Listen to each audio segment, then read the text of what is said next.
From the heart of Central Florida, you're listening to the most electrifying show in media. A Neighbor's Choice. And I'm your host, your neighbor, David Gornoski. So glad to be with you all today, where we are learning and growing together, ready to fight for freedom, for our families, for peace, for prosperity. That's what we're here for. We're tired of the left versus right tribalism. That's old. It's time for the future. It's time to have a story that brings us together. How about 2,000 years of the personhood revolution inaugurated by Jesus? Oh, does that word scare you a little bit? Does that trigger somebody? Somebody get triggered by the word Jesus? Let's hope not. Because the questions that we are debating in our politics today are in the fishbowl that Jesus set up himself by his project that he called the kingdom of God. You just can't escape it. And I saw someone the other day, they were talking on a podcast or something like that, and they said, we don't have a story anymore that binds us together. We need a story that gives us a vision, that gives us a sense of purpose and hope. For a long time, we tried the story of consumerism and materialism to just get rich and get famous. That wasn't a story that was from our Christian roots. That was a story that only had its availability because of our Christian roots. But it certainly wasn't something that Jesus had in mind, that the true meaning of life is just to get rich, get famous, or something like that. No. Doesn't mean those things are evil. Fame and wealth are not evil. But that's not a story that can unite a people to do great things together. So what will our story be? And how do we get it figured out? Some folks have said, no, the story of America, our national identity, that'll bind us together. And certainly there's a place to have respect for the place you live in, obviously.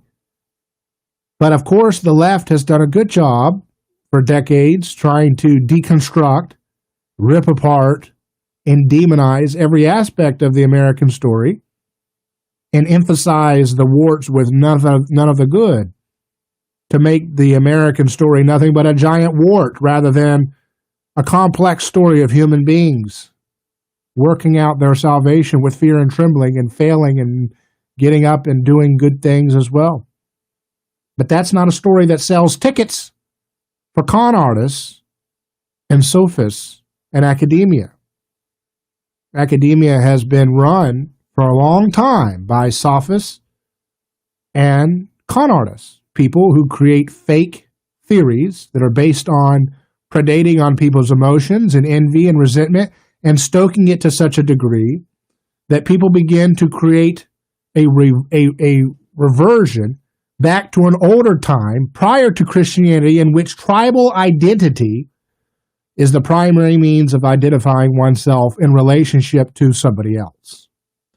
That's what is the future of America if we do not fight for the great things about our national history, that is, the things in which we get protecting the human person from the collective. That's the thing that when America was at its best, it was at its best precisely because of the culture that it had developed in which the individual person is protected from the collective. Has that been done perfectly? Obviously not. But the things that we have done well, the inventions, the discoveries, the creations of great wonders in engineering and science and medicine, technology, the great things we've been able to do in striving towards getting along beyond our ethnic boundaries that Europe had been roped into and other countries around the world had been roped into for thousands of years. Those things were a product because of our inheritance of what I call the personhood revolution. And whether you're religious or not, you got to reckon with it. You have to reckon with the personhood revolution of Jesus if you want to understand where we're going and what can be done to fix the problems that we all face. Those who do not want to look at the story that Jesus told in his life and the story that you're in right now, do so at their own peril. This is a conversation that needs to be had in academia, intellectual circles, as well as the popular mass scale. That's why I do both. That's why I talk to academics and I also talk to mass media. Because this is a conversation that needs to be had in the public square and in intellectual debate. What is the personhood revolution of Jesus, and how come so much of everything in our narratives, left or right, that we're competing to try to win the public over, are all in the fishbowl of what Jesus started 2,000 years ago in the gospel stories? The first shall be last, and the last shall be first. Doesn't that sound a lot like, at least on a superficial level, what you see in the media today? Where did that idea come from? Did that idea come from Confucius? No, I'm sorry, it did not. Good things came from Confucius, perhaps, but not that. So what captures the imagination? Things that Jesus inaugurated into history. God desires mercy, not sacrifice. Every blockbuster movie you watch is a question at the end of the climax of the story about whether to sacrifice your opponents or to self-sacrifice your right to beat and destroy your opponents. Where did that come from? Did that come from another religion? No, it didn't. It came from Christianity. It came from the biblical text that we have inherited in our culture. And the reason why we don't want to wake up to that is because we don't want to humble ourselves and understand anthropology. We don't want to understand that the things that we like most, things like the underdog, come from our inheritance of the biblical stories that we all grew up in. Whether you're religious or not, you grew up in them. Every time you see a trial where there's a presumption of innocence, you're living in a Christian-infected world. Every time you see a story like The Hunchback of Notre Dame or Beauty and the Beast, where the person who is dehumanized and otherized as a monster is treated as sacred and good and beautiful, you were listening and being imbued in the fishbowl of Jesus' personhood revolution. Do you see how that works? Do you see how that works in a way that can be understandable? Anthropology is the study of human nature. One does not need to even employ one aspect of the question of supernatural or mysticism when you're dealing with what Jesus was doing. You see, that scares people, right? Because here's the thing.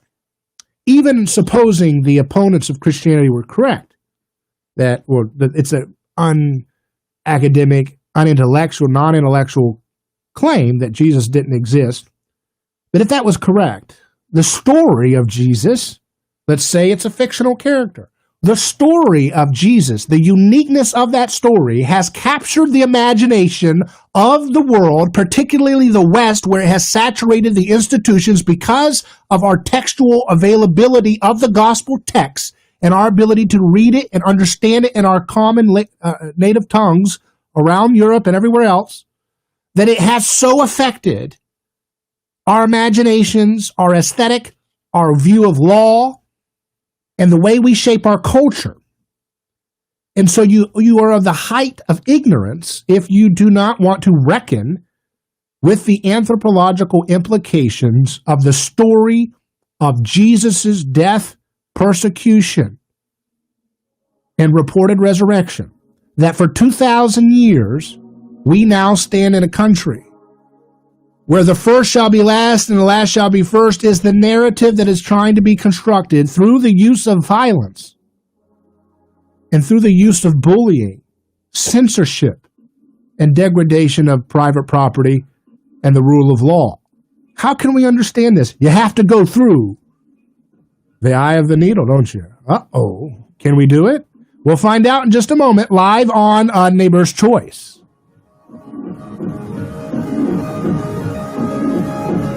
A lawsuit is not something that anyone looks forward to. It can be devastating. There is a law firm in Tampa Bay that will keep you informed throughout the entire process. That law firm is Catania & Catania. Personal injury law is defended with full disclosure. There is no guessing game. If it's an auto accident, medical malpractice, nursing home negligence, unsafe working conditions, or motorcycle accidents, the law firm of Catania & Catania will handle the process worry-free from start to finish. Many victims do not even realize that they can claim compensation for their loss until they talk to Catania & Catania. They only represent private individuals and treat every case as if it's going to trial. Putting families first is more than just a slogan. It's their way of practicing law. It's a commitment to you. Remember, they don't get paid if you don't get paid. So go to CataniaCatania.com, award-winning over 28 years and family first. Catania & Catania, personal injury, auto accident, and motorcycle accident attorneys. Monitoring spoke.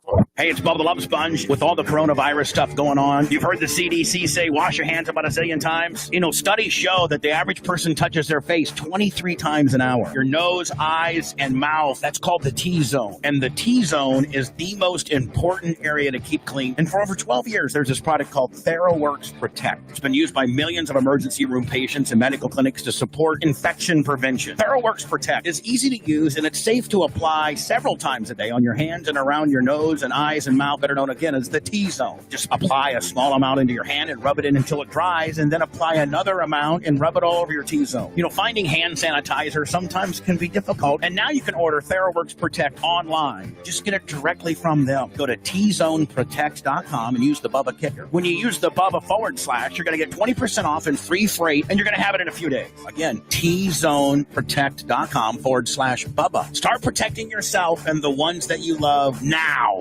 Man, how can you afford gas for that big SUV? I pay less for gas than everyone else. I got the free Get Upside Gas app and get up to 25 cents a gallon cash back every time I buy gas. Hold on. You're getting up to 25 cents off a gallon with the free Get Upside Gas app while I'm paying full price? You know it. People earned over $1 million last year. You just got to take a picture of your gas receipt and bam, up to 25 cents a gallon cash back. You don't have to tell me twice. I'm downloading the free Get Upside Gas app now. Download the free Get Upside app now in the App Store or Google Play to save up to 25 cents a gallon when you buy gas. Use promo code TRUCK for a 20-cent a gallon bonus on your first tank. That's up to 45 cents a gallon on your next tank. Just download the free Get Upside app at the App Store or Google Play and use promo code TRUCK. Save money on gas on every fill-up. Download the free Get Upside app and use promo code TRUCK. That's TRUCK.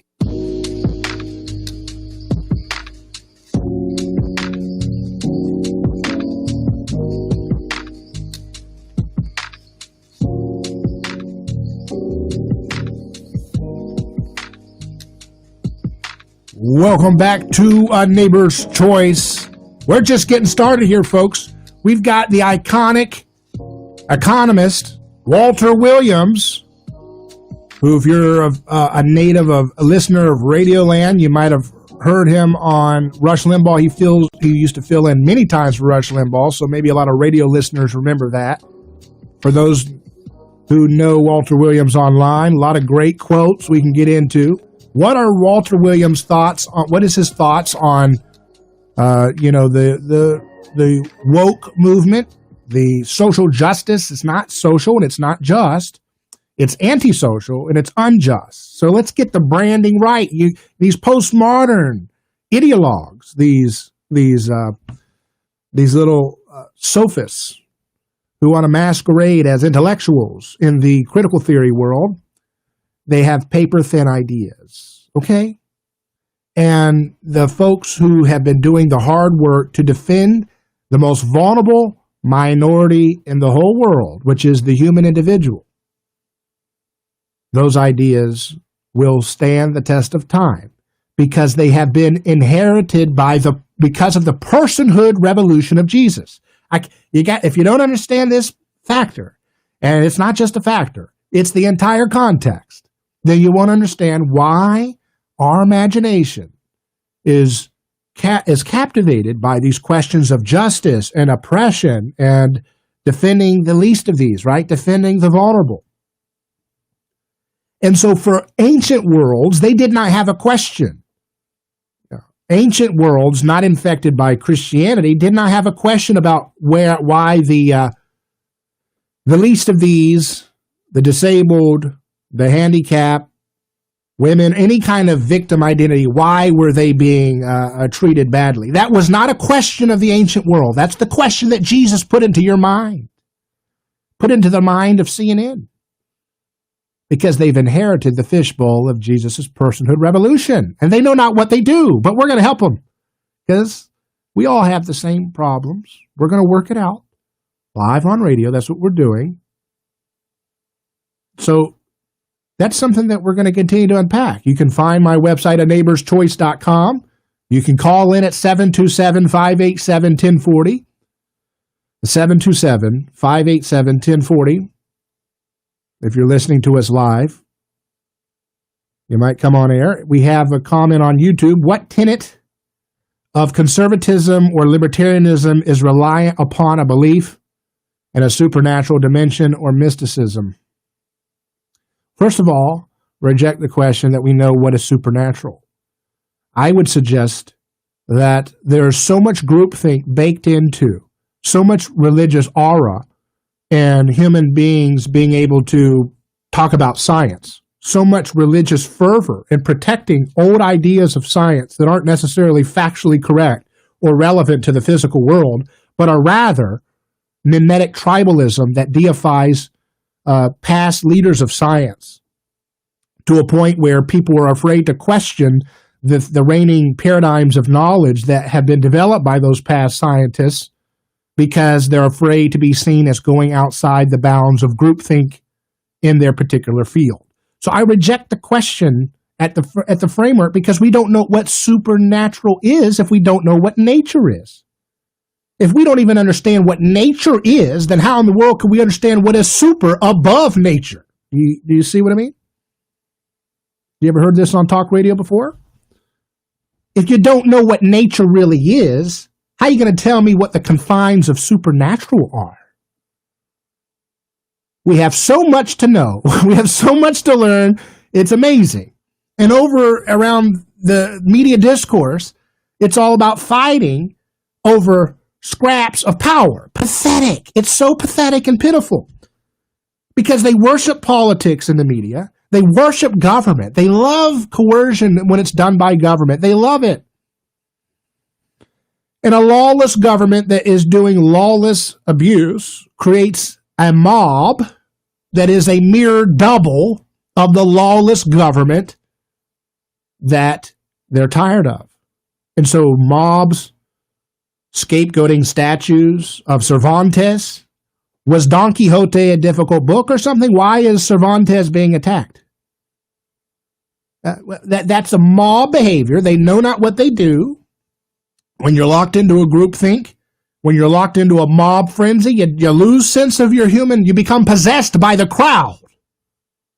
Just like when you are asked as a police officer to go into a no-knock raid, maybe there's a little bit of collective possession there. Why are you busting in somebody's house? Because what? They have a gun? The Second Amendment doesn't apply now? Well, it's just what everybody says to do. You know, what's going on here? Does morality not apply? No-knock raid, bust it down, put your knee on the back of somebody's neck. Why? Because they got high? So they altered their state of mind, so therefore it's okay to put your knee on someone's neck? That's groupthink. Just like a mob loses, it becomes possessed by groupthink and starts punching and kicking people because they're a different race or they have a different ideology. Because we know that the radical left doesn't care. It's not a radical left. They're the conservative, boring left. I should correct my statement there. The old, outdated, stinky, microwave fascist left, they're just hyped up on groupthink. They want to normalize their envy and resentment and they demonize and hurt anybody who disagrees with their ideas. And if you think that they care about minority ethnic groups in America, just see how they treat any person of color who deviates from their ideology. See how they treat them. Watch what they call them. They have no concern with the things that they're saying. Those things are all excuses for power. But notice what they have to use to get power. They have to imitate the posture of a victim. They have to always assume a martyr's perch. Where have we seen a martyr's perch before in history but the martyr's perch that sits atop every city and every church in America? And that is the crucifixion of Christ. That martyr's perch that we have been infected by, our imagination, our storytelling ability, our ability to create law, our ability to create meaning, our ability to create storytelling. That martyr's perch is what everyone covets, because nobody wants to understand the personhood revolution of Jesus and the anthropological foundations of what Jesus did and revealed in history, so as to illuminate our minds a slow awakening up of what we have done to each other and how to stop hurting each other, how to stop justifying over and over again every excuse in the book to hurt somebody who did nothing to you. And having your feelings hurt has no ability to let you lay a finger on somebody else's head who did nothing to you. Being of a different color doesn't give you a right to lay a single finger or touch a single hair on a child of God because of some ideology and some con artist in critical theory and what they've told you. None of that makes it right. But what gives you context is how so much of our imagination is captured by what happened 2,000 years ago when a society decided to discard a human being for a nonviolent crime, persecute him to the point where his most ardent followers abandoned him in his moment of trial. And in that story, in that telling of the story, it illuminated the minds of the people who saw what happened to their follower, to their master. And they went on like a light around the world to illuminate the darkness about what we were doing to each other and why it was that the stone that the builders rejected had become the cornerstone of a new world order. You see how this works? What does it mean that the stone the builders rejected has become the cornerstone? What does that mean? You're going to find out, and you will find out if you go to aneighborschoice.com. In just a moment, we'll hear from Walter Williams as we unpack implications of liberty and how it relates to social justice in our headlines today. We'll get Walter Williams' thoughts on economic liberty, on private property, on social justice ideology. I'm excited to have this conversation with you all. 727-587-1040 is the number to call. 727-587-1040. We'll be back in just a moment. A Neighbor's Choice will continue.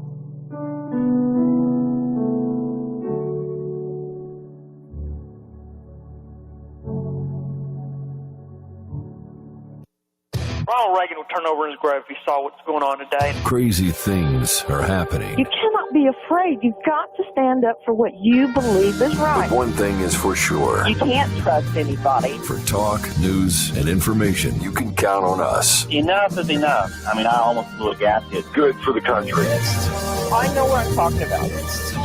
A lot of wackos out there. Your connection to talk about it. The all-new News Talk 1040 WH. The Supreme Court striking down a law in Louisiana today regulating abortion clinics. The White House is calling today's decision by the Supreme Court a, quote, unfortunate ruling. In a 5-4 decision, the court said a Louisiana law requiring abortion providers to have admitting privileges at a nearby hospital amounted to an undue burden on abortion access. The outcome is similar to a Texas case from 4 years ago. White House Press Secretary Kayleigh McEnany said in a statement, the ruling, quote, devalued both the health of mothers and the lives of unborn children. She added that, quote, unelected justices have intruded on the sovereign prerogatives of state governments. Karen Travers, ABC News, Washington. Coronavirus cases increasing in the majority of states around the country, with Arizona hospitals in Tucson overwhelmed, Houston too. And today, Ohio Governor Mike DeWine says his state is showing an increase in hospitalizations for the first time in 2 months. On Wall Street, stocks ending up today with the Dow adding more than 500 points. I'm Michelle Franzen, ABC News.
What would Jesus do? That's a question we need to think about. We need a story that binds us together. We need a story that can transcend our petty squabbles, our personal foibles.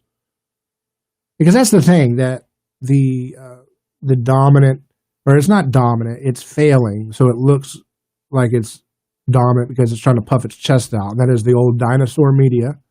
Let's call it the corporatist press.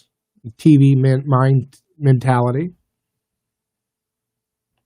They don't have anything but power. That's all they want to chase after is, I want power, I want power, I want power. They have no message of love. They appropriate the word love in their signage, but love is used to promote the accumulation of power and control over others.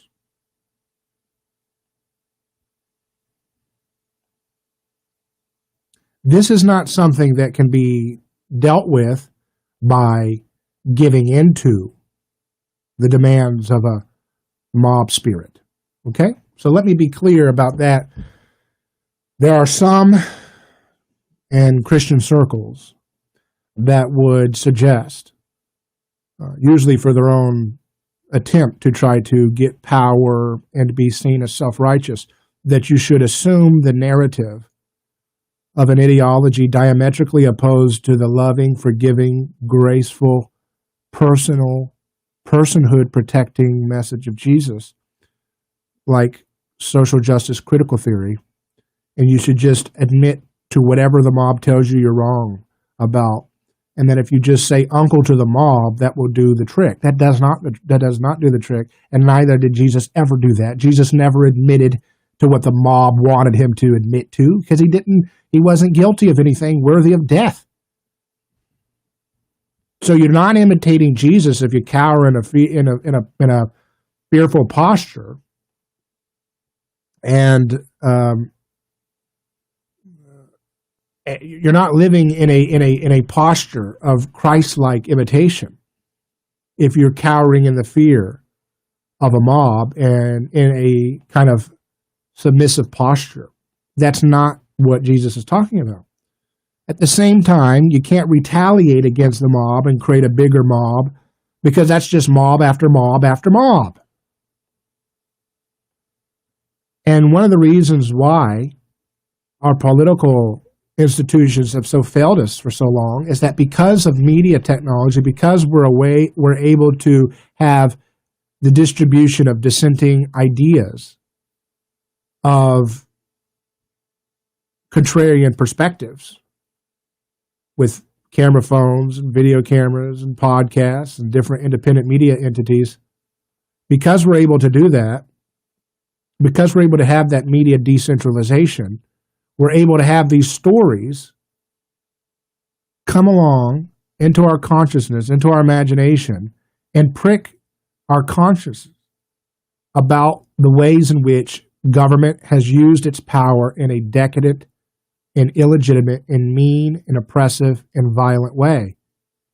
And so because the public has lost its appetite for the abuses and the oppressive nature of so many of the laws that we have on the books today and the way it has destroyed our communities and destroyed our local towns and our families, because we have that, we have a society that's reaching for radical revolutionary fervor. And they don't know what the details are.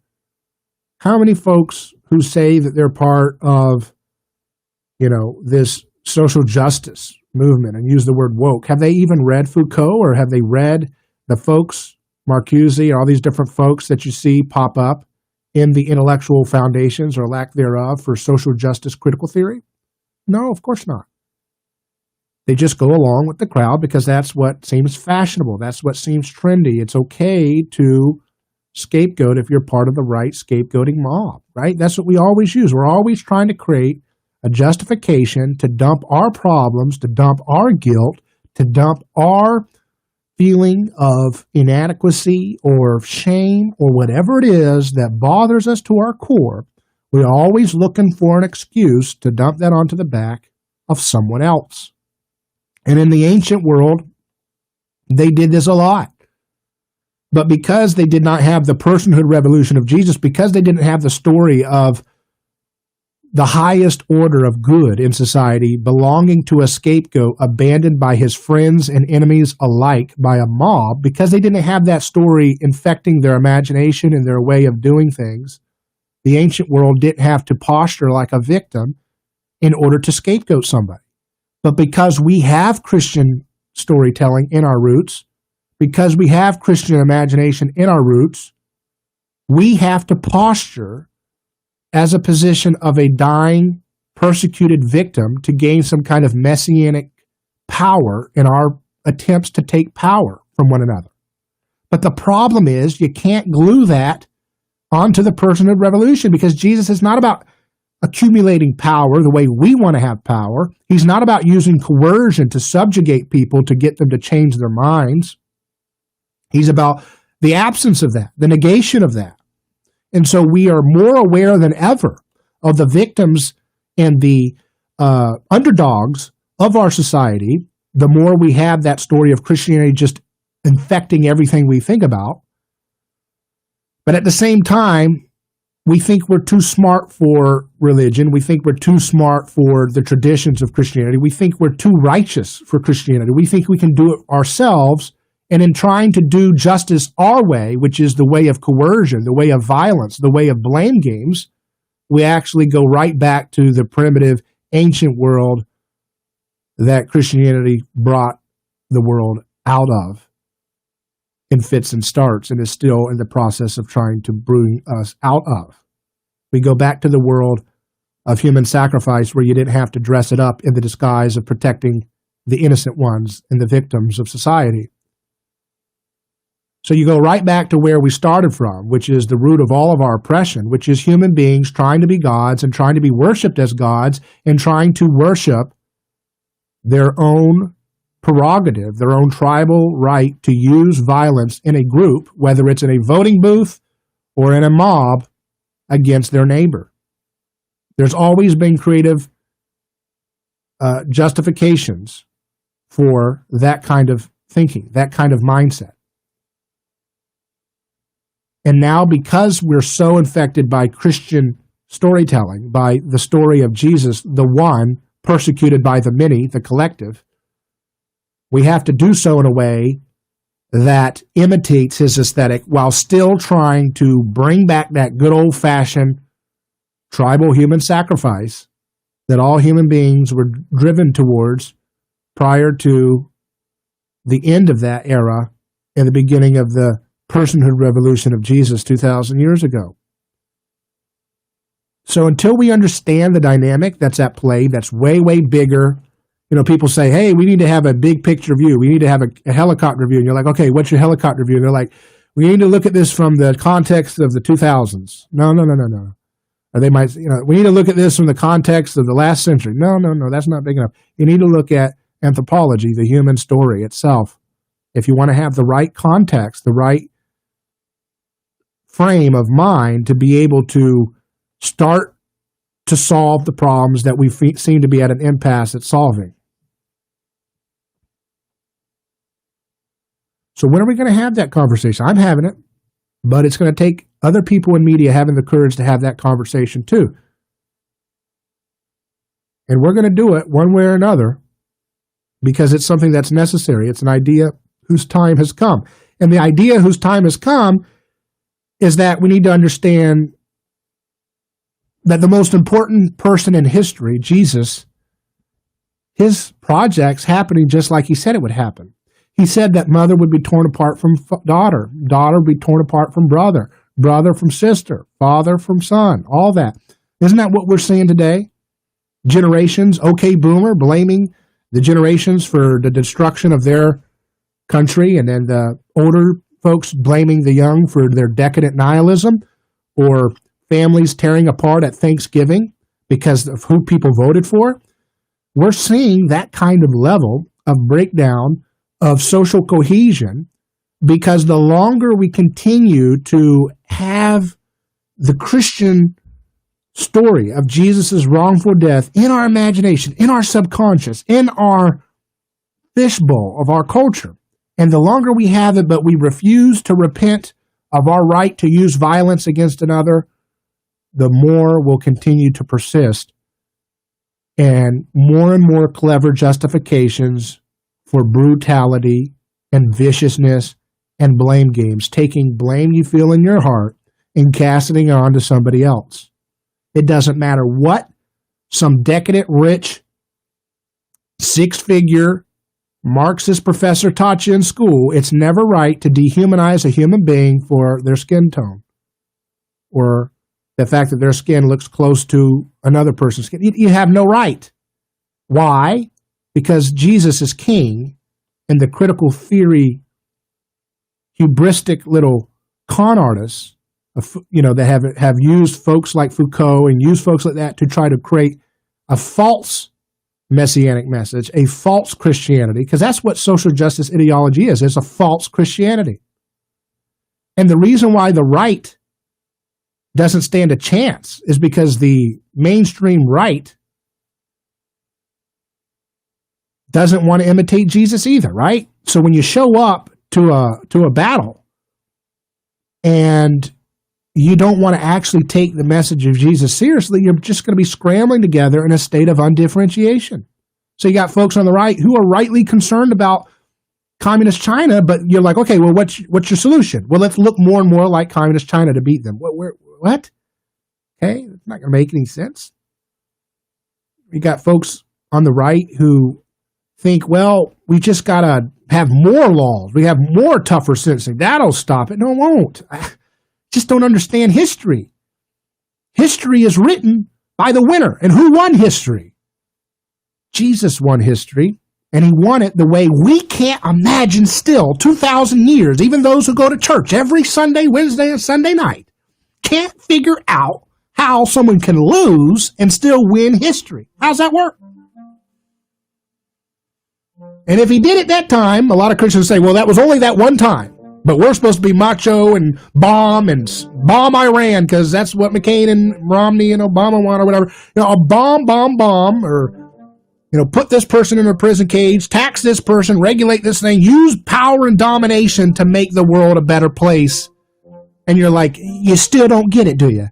You still don't get it. The first shall be last and the last shall be first, but it won't be through you resisting the evil with violence. You see how that works? Jesus says, do not resist evil with violence. So you can't have the last become first and the first become last. You can't have mercy if you're resisting that evil with violence. That goes for the left and the right. This is a new conversation, folks.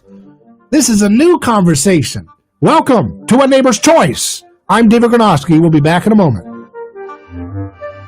A lawsuit is not something that anyone looks forward to. It can be devastating. There is a law firm in Tampa Bay that will keep you informed throughout the entire process. That law firm is Catania & Catania. Personal injury law is defended with full disclosure. There is no guessing game. If it's an auto accident, medical malpractice, nursing home negligence, unsafe working conditions, or motorcycle accidents, the law firm of Catania & Catania will handle the process worry-free from start to finish. Many victims do not even realize that they can claim compensation for their loss until they talk to Catania & Catania. They only represent private individuals and treat every case as if it's going to trial. Putting families first is more than just a slogan. It's their way of practicing law. It's a commitment to you. Remember, they don't get paid if you don't get paid. So go to CataniaCatania.com, award-winning over 28 years and family first. Catania & Catania, personal injury, auto accident, and motorcycle accident attorneys. Black Rock Grill is open again. Yep, I took the team to Black Rock for our truly special occasion on opening night. It's such a unique experience, unlike anything you've ever tasted. They serve it on that unique 755-degree hot stone. You cook it right there at the table, bathed in that amazing casino butter. Wow, every bite sizzling hot, better than the last. It's an award-winning steakhouse featuring 100% pure Angus beef. The method of cooking the hottest thing in the culinary world. You got to try it. And in these uncertain financial times, very reasonable. A steak dinner with two sides, just $15.99. And they've gone to great expense to make you feel safe. 30-plus sanitation stations, FDA-approved bacteria-erasing foggers, glass dividers between the booths. Nothing is left to chance. And don't forget our friends at Black Rock were there when you needed them, handing out thousands of free meals to our frontline workers and neighbors in need. An amazing commitment to the neighborhood. Black Rock Bar and Grill, 2 locations, Carrollwood and Brandon, for a truly unique dining experience. Go to blackRockRestaurants.com. How would you like to be a part of the Guinness Book of World Records? Here's a unique opportunity for you if you own a boat. Conservative Grounds Coffee Shop in Largo will be hosting the world record for the largest boat parade on August 15th. This record-breaking event will be coming to the Pinellas Intercoastal Waterways in beautiful Clearwater. This parade will be held in honor of the 45th President of the United States, Donald J. Trump, and all the accomplishments from his administration. More than 1,200 supporters are expected, and that's a number to exceed the current Guinness World Record. If you support the Trump administration, bring your vessel and come out and join in for this once-in-a-lifetime event and be a part of a world record. All profits go to charity or conservative political campaigns in the area. To register for this once-in-a-lifetime event and be a part of the Guinness Book of World Records, visit HugeBoatParade.com. That's HugeBoatParade.com.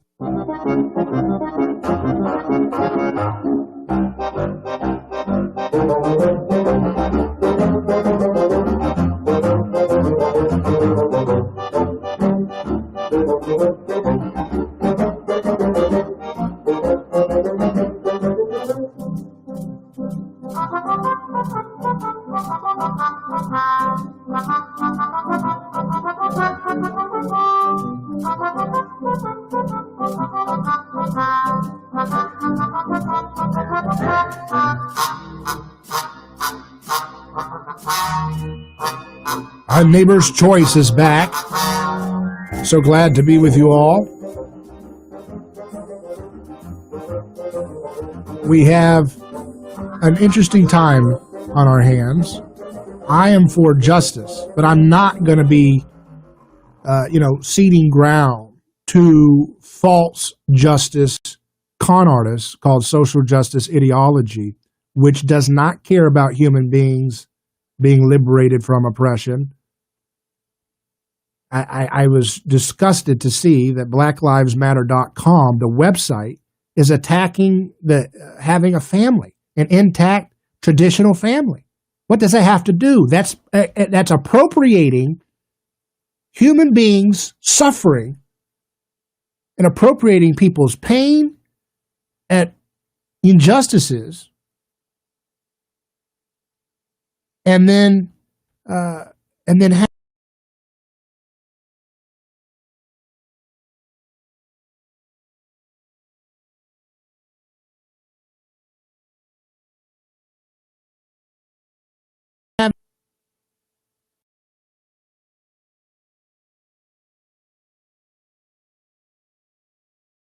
gets abandoned into the wilds of the forest, if they're at an earlier stage, if they're at a young enough stage, it's very difficult to bring them into language and bring them into what we call civility.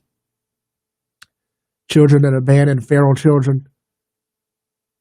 So the family, having an intact mother and father, loyal, built with chastity prior to marriage, that is the foundation for all human civilization. And we have to defend the family from people who prey on our emotions and prey on cheap marketing tactics by giant, massive corporations and corporate communists who want to use the suffering of folks in America and the perceived, context that people are experiencing that suffering together, and to twist it into an assault against the family, that the family needs to be replaced with a free-for-all, where there is no boundaries, where adultery becomes the standard, basically trying to normalize a state of constant, impotent, orgiastic nihilism. That's not going to stand. Because truth has more power than falsehood. So you never, ever apologize to a mob, but at the same time, you don't imitate their same accusatory spirit. And that's the problem with the right, is that so much of the right tries to go back to the old institutions of politics and big government to say, okay, you want to get me, well, then I'm going to get bigger government to come clamp down. And that's why you hear folks on the right saying, no, don't get rid of qualified immunity. What? What about being a Christian thinks that it's okay to use, qualified immunity to bust down people's doors, no-knock raids for nonviolent personal problems? That's not Christian. You get it? If you pretend to be Christian and you're doing this stuff and voting for this stuff, lawless wars, lawless domestic wars on the population, attacking the poor, you do that long enough, the poor is going to find another false Christianity to imitate. You see how it works? Social justice is false Christianity, but so is what is considered to be conservative, nationalistic Christianity or conservative neocon Christianity, whatever you want to call it. If you're not imitating Jesus in the way you do your culture, it's not the real deal. And so culture is demanding and hungering for justice. They're hungering for the protection of the underdogs as they see it. And they're going to turn to false idols and false polities, false churches like wokeism, because when they go to conventional churches, they don't hear anything at the pulpit like Jesus. You gotta stand with the vulnerable. If you're going to be like Jesus, you got to stand for the vulnerable. You can't go along and say, well, let's have qualified immunity. Let's have no-knock raids. Let's have that kind of deal.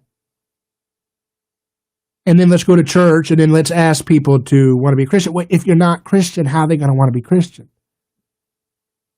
If you don't look like Jesus, if you don't talk like Jesus, if you don't treat your neighbor like Jesus treated his neighbor, then how are you going to wonder why your culture is falling apart? So you have to go back to the roots, which, as I described to you before, is the personhood revolution of Jesus. You've got to understand that we got to take that seriously. And we got to understand that Jesus' story will continue to destroy oppressive governments from within, because the weight of having a conscience burdened by the crucifixion of Christ is too much to bear if you don't pick up your cross and follow him. The weight of our conscience in light of the crucifixion of Christ is too heavy a burden for us to shoulder if we do not take up our cross and follow him. That doesn't mean apologize to the mob. That doesn't mean do fake posturing and virtue signaling. It means defend the human person against the collective. That's what Jesus was doing. That's what Jesus was.